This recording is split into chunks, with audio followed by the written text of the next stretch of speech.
Have you ever felt that rush of panic take over? Your heart racing, your breath shallow, your mind spiraling, and no matter what you try, nothing seems to help.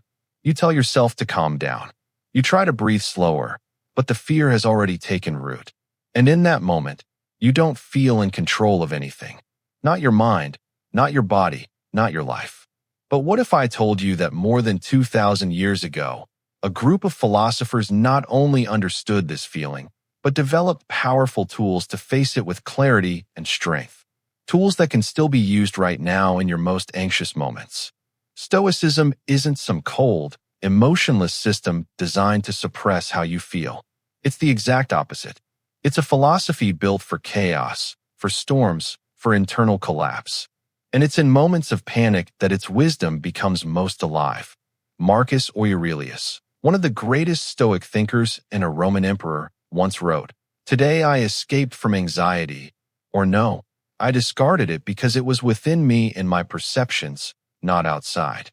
That single line reveals something profound. Panic isn't happening to us. It's happening within us. And that's exactly where our power lies.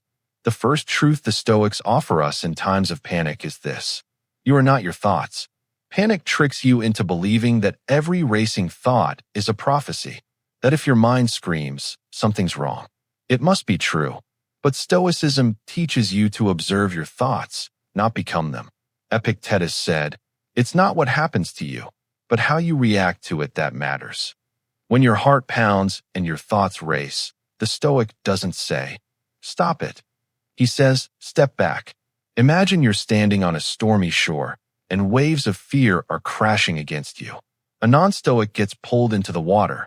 A Stoic watches the waves, names them, but stays anchored. That's your first step to calming panic. Awareness without identification.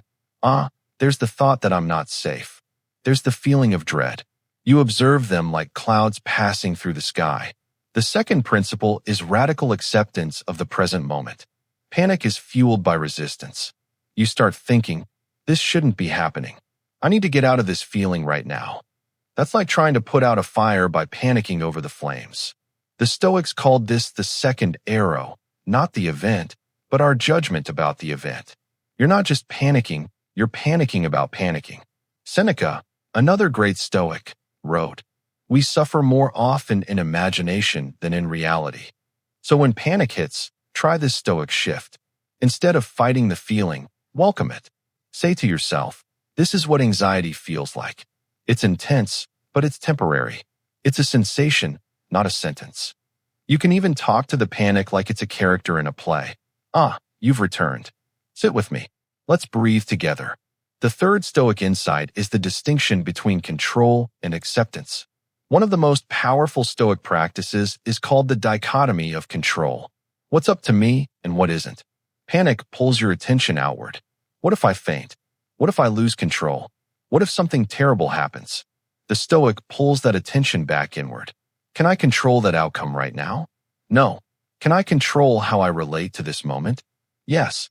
This shift isn't just calming, it's empowering. You stop trying to fight the storm and instead become the calm center within it. You say, I may not control what's happening around me, but I choose how I show up in it. And from that mindset, peace begins to grow. Another key Stoic teaching is the idea of impermanence. One of Marcus Aurelius's most grounding practices was reminding himself of the transitory nature of all things. All is ephemeral, he wrote. Fame and memory are shadows. The universe is in change. When you're in panic, time distorts. It feels like the discomfort will never end. But it always does. No emotion lasts forever. No wave crashes without retreating. So try this Stoic mantra in your next anxious moment. This too is passing not just as a cliché, but as a deep truth. Feel the impermanence of the tightness in your chest, the quickness of your breath, the rush of adrenaline. Watch it like a river flowing by. Panic cannot survive your calm observation. Another Stoic tool is called premeditatio malorum, or the premeditation of adversity. It may sound dark, but it's a practice of mental strength. The Stoics would mentally prepare for worst-case scenarios, not to dwell in fear, but to train resilience. What's the worst that could happen? They'd ask. and then they'd walk through it calmly in their minds. When panic begins, your mind leaps to the worst. You imagine loss, failure, and death. Instead of resisting those images, meet them head-on. Ask, and then what? If I faint, then what? Someone help me. If I panic in public, then what? People forget in 5 minutes. If I feel discomfort, what should I do? I survive. The Stoics trained for this, to make peace with discomfort and to stop letting fear grow in the shadows of avoidance. And here's the paradox. When you stop running from the worst, it stops chasing you. You gain your footing not by avoiding panic, but by befriending it, by sitting at the fire of fear and realizing it burns less when you stop feeding it your resistance. Now let's talk about breath. Not just as a biological function, but as a Stoic anchor. The breath is the only constant you can control during panic. It's the rope that ties you to the present moment. The Stoics didn't have modern neuroscience, but they understood the wisdom of stillness. Inhale slowly. Exhale fully. With each breath, say silently, I return to myself. Use this pattern. Inhale for 4, hold for 4, exhale for 6. Do it 3 times, not to fix the panic, but to meet it with calm presence. You're not escaping the moment. You're entering it more deeply with courage. Another powerful Stoic idea is amor fati, love of fate. This is perhaps the boldest response to panic. Not just to accept the moment, but to embrace it. This panic, you say, is not my enemy. It's my teacher. What is it trying to show you? Where is it pointing you inward? Maybe there's grief you haven't fully felt. Maybe you've been carrying tension for years. And this is the body's way of calling attention to itself. When you love fate, even panic becomes sacred. Even fear becomes fertile ground for growth. You stop seeing the episode as a breakdown and begin seeing it as a breakthrough. Something is being stirred up to be seen, healed, and released. And from this space of inner alignment, you begin to act differently. Not out of fear, but out of wisdom. You drink the water. You take the walk. You make the call. Not to escape anxiety, but to honor your resilience. You stop fighting and start flowing. The Stoics also remind us to zoom out. When you're panicking, your field of vision narrows. Everything feels urgent, dangerous, and final. But what does this moment look like from 30,000 feet? What does it mean in the story of your life? Seneca advised, we must look at life as a whole. So ask yourself, will this matter in a week, a month, a year? Suddenly, what felt catastrophic becomes a blip. You remember your strength. You remember that you've survived every panic before this one. And each one has passed like a storm, like a wave, like a shadow fading in the morning light. Stoicism isn't about becoming numb. It's about becoming clear. It's not about never feeling fear. It's about knowing what to do when fear visits. And the more you practice this way of seeing, the more confident you become. Not because the panic disappears, but because you no longer fear it.